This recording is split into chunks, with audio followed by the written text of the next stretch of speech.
말씀은 출애굽기 14장 10절에서 14절입니다. 다 같이 봉독하겠습니다.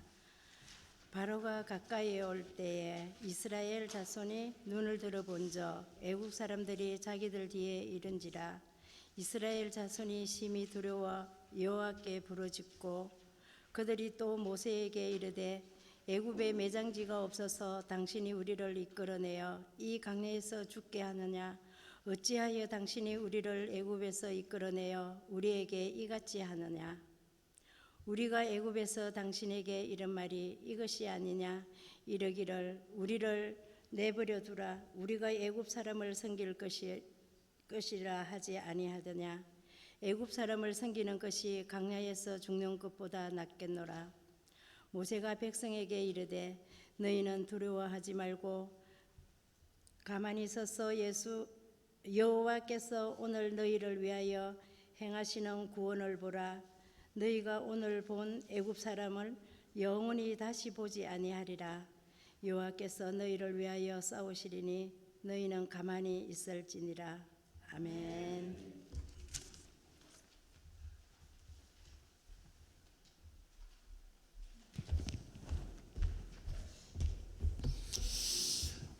할렐루야.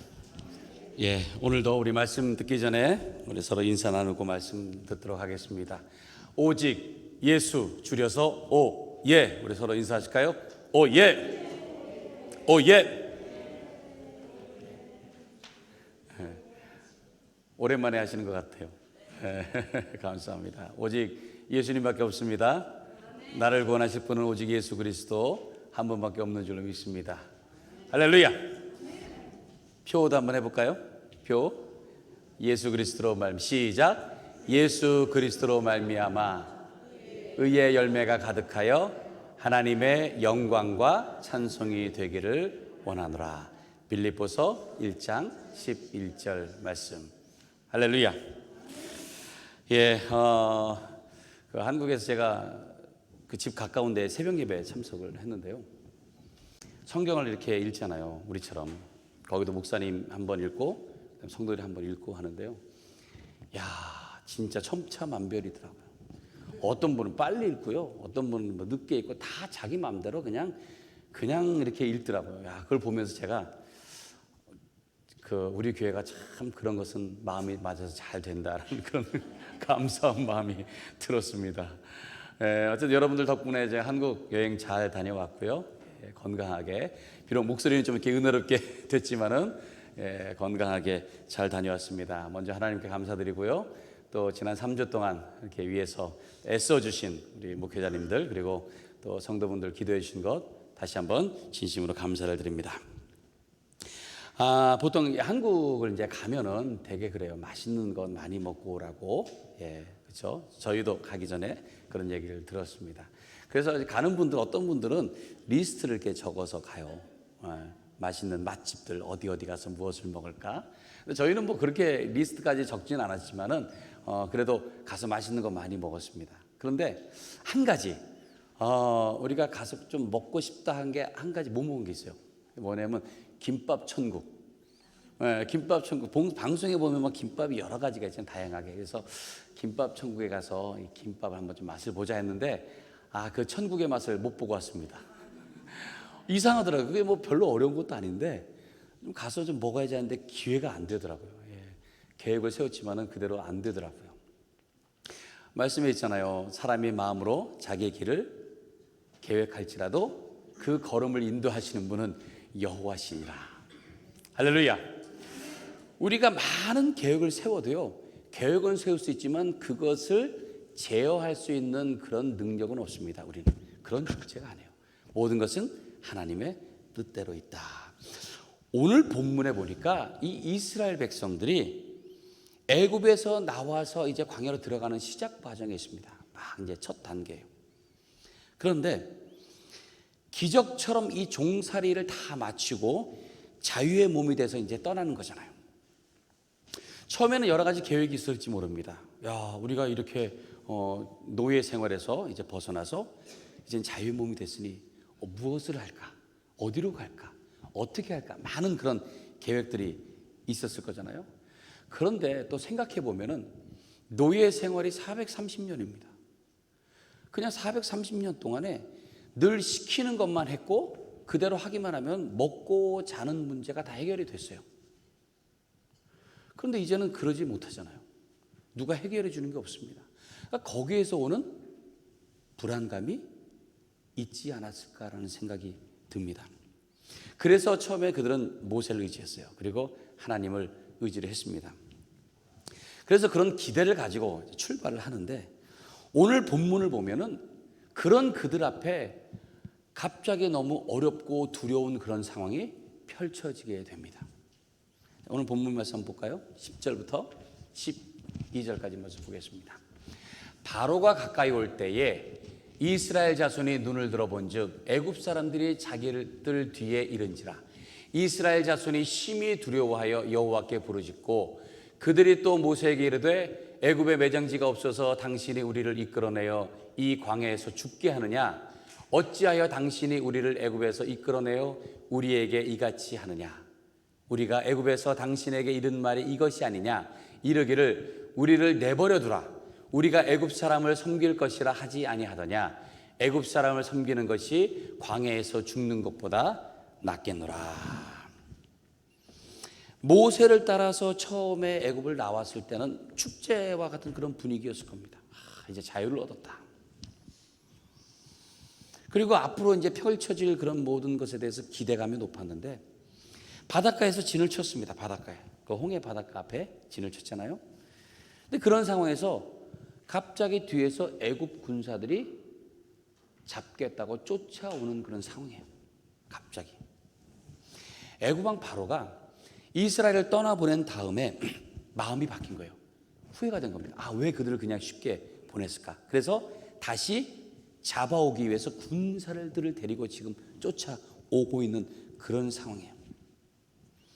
이제 막 그 애굽을 나와가지고 그 진을 치고 있는 그런 상황에서 이젠 앞으로 갈 수도 없고 뒤로 갈 수도 없는 그런 진퇴양난의 상황에 놓이게 된 겁니다.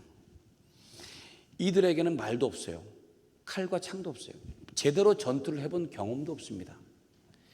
근데 어떻게 싸우겠어요? 그렇다고 해서 뭐 어디로 도망갈 여유도 없고요. 대처할 방법이 전혀 없는 겁니다. 갑작스러운 상황이, 두려운 상황이 닥치게 된 거예요. 근데 이런 상황에서 하나님께서 애굽에서 벌써 10가지 재앙을 내리셨잖아요. 그런 것처럼 재앙을 하나만 더 내려주시면 저들이 아이고 잘못했구나 하고 다시 돌아갈 수도 있잖아요. 근데 보니까 하나님께서는 재앙을 내리지 않으세요. 그들이 쫓아오기까지 가만히 두십니다. 아무 조치도 안 하시고요. 아무 말씀도 없으신 거예요. 그러니까는 이 이스라엘 백성들이 차라리 애굽에 떠나지 말고 있었으면 좋았을 것을 이라는 얘기를 하는 거예요. 왜 우리를 굳이 잘 있는 우리를 끌고 나와서 이 끔찍한 상황을 만들었느냐라고 지금 불평을 하고 있는 겁니다. 근데 사실은 이들이 애굽에서 당했던 것에 대해서 기억을 하지 못하기 때문에 그래요. 거기서 부르짖었습니다. 너무 괴롭고 힘들어서 그 노역이 하나님 앞에 부르짖었더니 그 부르짖음이 하나님 앞에 상달되었던 거예요. 그래서 하나님께서 그들을 기억하시고 구원해 내신 겁니다. 그것을 잊어버린 거예요. 벌써 망각한 거예요. 하나님께서 그들을 구원하시기로 하신 것, 그것을 잊어버리고 원망과 후회와 불평의 목소리를 높이고 있는 겁니다. 차라리 애굽에서 죽는 것이 낫겠다. 차라리. 그러자 모세가 이 백성들을 달래죠. 오늘 본문 13절 14절 말씀입니다. 한번 볼까요? 같이 읽습니다. 시작. 모세가 백성에게 이르되 너희는 두려워하지 말고 가만히 서서 여호와께서 오늘 너희를 위하여 행하시는 구원을 보라. 너희가 오늘 본 애굽 사람을 영원히 다시 보지 아니하리라. 여호와께서 너희를 위하여 싸우시리니 너희는 가만히 있을지니라. 하나님께서 어떻게 하실지 가만히 있어서 지켜보라고 말씀합니다. 가만히 있어 지켜보라. 애굽에서 건져내신 하나님께서 아무 계획이 없으시겠느냐? 반드시 애굽 사람과 싸우실 것이다. 반드시 구원하실 것이다. 지금 모세가 그 얘기를 하고 있는 겁니다. 하나님께서 지금 아무 말씀이 없으시지만은 반드시 바른 길로 이끌고 계실 것이다. 그 말씀을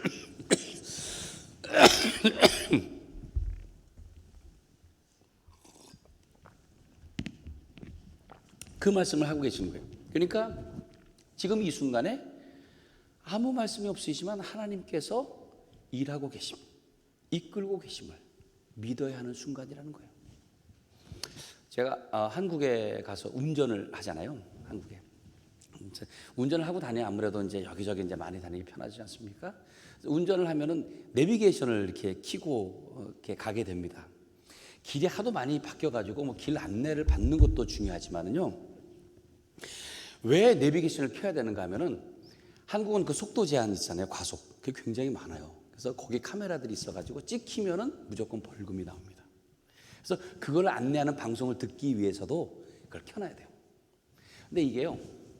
1km 앞에 80km 속도 제한 단속 구간입니다. 안내를 해요. 1km 앞에서. 그리고 500m 앞에서 또 해요. 그리고 한 100m 앞에서 잠시 후 또 해요. 그리고 그게 딱 지나가면 띨렁 하고 끝냅니다. 적어도 4번을 해요. 4번. 속도 제한이. 속도 제한이 그래요. 그런데다가 이게 무슨 과속 방지턱, 어린이 보호구역, 또 뭐 졸음 방지 쉼터, 뭐 그리고 뭐 고속도로 입구 출구, 그걸 다 안내를 하는 거예요. 속도가 조금만 높으면요, 여기서 빨간색이 막 빠딱빠딱빠딱 하고요. 그러니까 이거 보랴, 길 찾으랴, 다른 차 보랴, 정신이 없어, 정신이 없어요. 막. 얼마나 말이 계속 말하는 계속. 그러니까 뭐 어린이 보호구역, 뭐 그다음에 속도 제한, 방지턱 이런 것까지 같이 겹쳐버리면요, 방지턱 지난 다음에 방지턱이 있습니다 그러더라고요. 말할 게 너무 많으니까. 지났는데 나와요. 지났는데 그만큼 복잡합니다. 그러다가요 아무 말이 없을 때가 있어요. 그건 그냥 제대로 가고 있는 거예요. 그러니까 아무 말이 없으니까 이게 전화기가 꺼졌나? 더 불안한 거예요. 이게 계속 말을 해야 되는데 말이 없으니까 이게 더 불안한 겁니다. 근데 사실은 그게 아니에요. 아무 말이 없는 거는 아무것도 취한 거 없이 그냥 그대로 가면 되는 거예요. 우리의 인생길에 있어도 그럴 때가 있습니다. 아무 말이 없어요. 뭔가 하나님께서 좀 안내 방송처럼 이리 가라 저리 가라 그런 말씀을 해 주셔야 될 것 같은데 아무 말씀이 없을 때는 그게 사실은 제대로 가고 있기 때문에 그렇습니다. 근데 우리는 불안해요. 뭔가가 있어야 될 것 같은. 이스라엘 백성들이 지금 그렇습니다. 하나님께서 아무 말씀이 없으셔요. 그거는 제대로 가고 있기 때문에 그래요. 근데 이스라엘 입장에서 볼 때는 그렇습니다. 지금 앞을 가로막고 있는 바다가 있고요. 뒤에서는 애국 군사가 쫓아오고 있어요. 뭔가 말씀을 하셔야 될 텐데, 뭔가 인도를 하셔야 될 텐데 우리가 지금 이러고 있어도 되나? 불안한 가운데 있을 수밖에 없다는 거예요. 하나님께서 우리를 인도하실 때는요, 뻔하고 쉬운 길로 인도하지 않으시더라고요.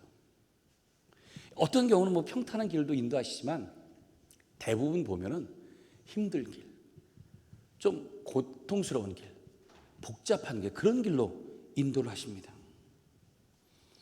그게 왜 그러냐? 오늘 이스라엘 백성들을 보면서 우리가 깨달아야 되는 게 자기 자신에 대해서 자꾸만 망각하기 때문에 그래요. 내가 길을 가는 데 있어서 하나님께서 인도하고 계시고 내가 똑바로 가고 있는데도 내 자신이 자꾸 불안해하고 내 자신이 자꾸 옛날을 그리워하고 하나님의 그 은혜를 잊어버리기 때문에 하나님께서는 어찌 보면 편한 길로 인도하지 않으시는 겁니다.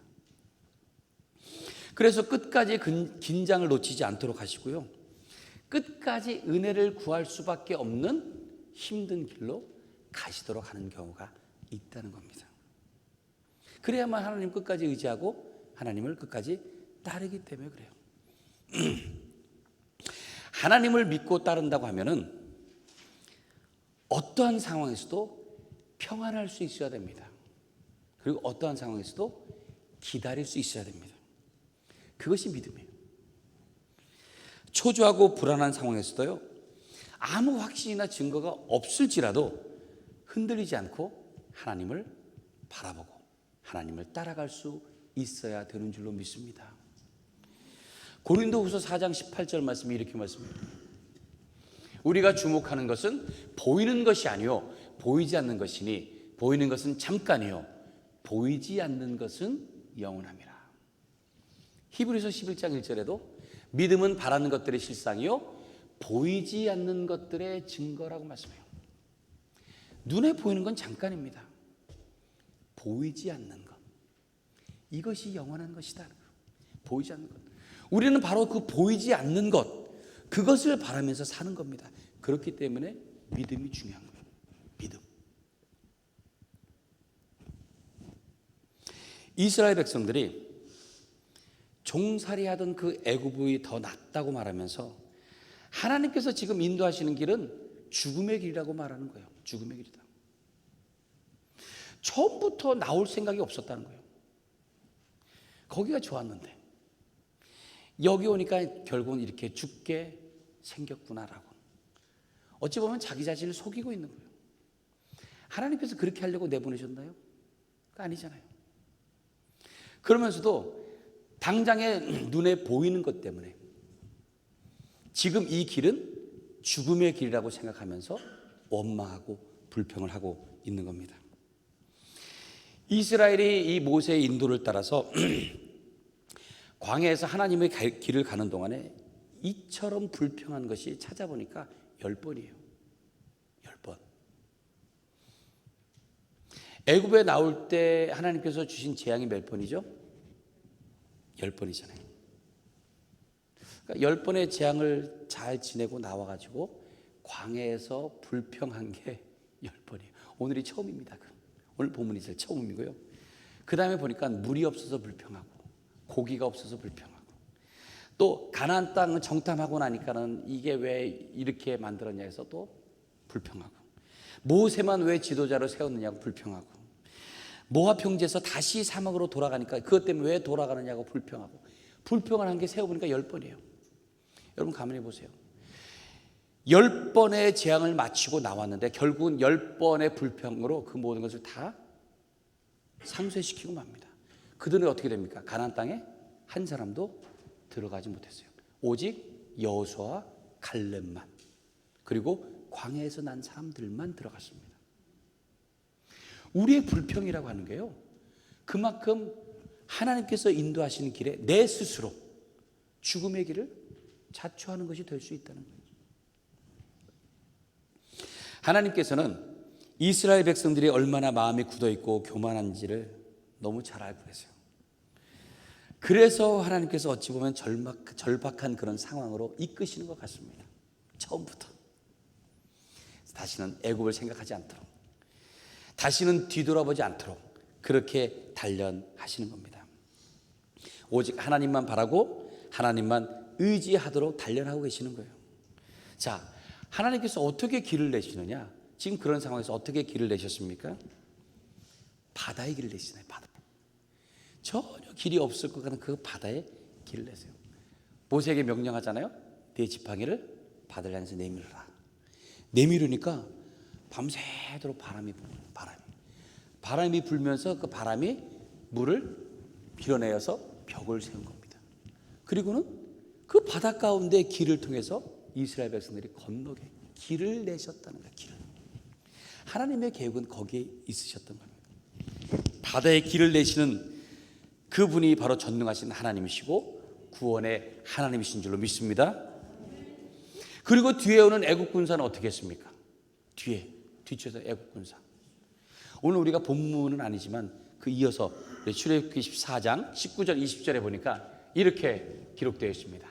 이스라엘 진 앞에 가던 하나님의 사자가 그들의 뒤로 옮겨가매 구름 기둥도 앞에서 그 뒤로 옮겨 애굽 진과 이스라엘 진 사이에 이르러 서니 저쪽에는 구름과 흑암이 있고 이쪽에는 밤이 밝음으로 밤새도록 저쪽이 이쪽에 가까이 못하였더라. 가까이 못하였더라. 쫓아오는데요, 그들을 다다르지는 못하게 하셨다는 거예요. 그 사이에 구름 기둥이 있어가지고 하나님께서 그렇게 지켜주는 거예요. 절대 건드리지 못하도록. 그런데 여기서 우리가 한 가지 진리를 깨달아야 됩니다. 애국 군사들이 온 것을 하나님께서 사실 물리칠 수 있습니다. 그 자리에서. 근데 그렇게 안 하세요. 그냥 두세요. 가까이 있도록. 그러니까 저 뒤쪽에 있는 사람들에게는 애국 군사가 보이는 거예요. 당장에 쫓아올 것처럼 보이는 겁니다. 애국은 사실은 세상을 상징합니다. 내가 아무리 세상에서 돌이켜서 하나님을 바라보며 결단하고 나아간다고 해도요, 세상하고 완전히 이렇게 단절되는 게 아니에요. 세상이 보여요. 늘 우리 곁에서 우리를 쫓아오고 있다는 거예요. 그리고 세상은 결코 우리를 그냥 놔두지 않습니다. 애굽의 바로가 그만큼 당했음에도 불구하고 계속해서 쫓아오는 것처럼 세상은 계속 우리를 가만두지 않는다는 거예요. 우리를 계속.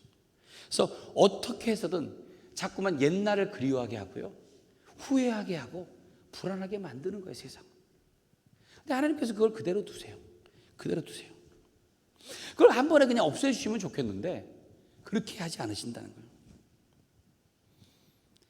하나님께서 그런 상황 가운데서 우리에게 길을 만드시는 하나님이시다는 거예요. 세상은 그렇지만 하나님께서는 앞을 향해서 가도록 놀라운 길을 열어주시는 하나님이시라는 거예요. 그리고 그 하나님을 바라보는 믿음을 하나님께서는 원하시는 것을 여러분들 잊지 마시기 바랍니다. 불안함 속에 평안함을 두셨고요, 부족함 속에 만족을 누리게 하시는 줄로 믿습니다. 모든 것이 내 손이 아니라 하나님 손에 있다는 것을 알게 하시는 거예요. 늘 우리 생활 가운데서, 세상 가운데서 우리가 단절되어 있는 것이 아니고 그 가운데 있지만 그 가운데서 하나님께서 이끄시면서 우리가 생각하지 못하는 놀라운 길로 하나님께서 길을 여시며 이끄신다는 것을 보여주시는 줄로 믿습니다. 그런 하나님이세요.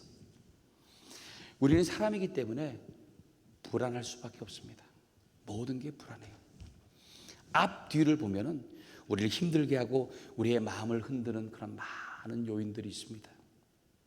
근데 하나님께서는 그런 우리의 불안을 뚫고 길을 내시는 줄로 믿습니다.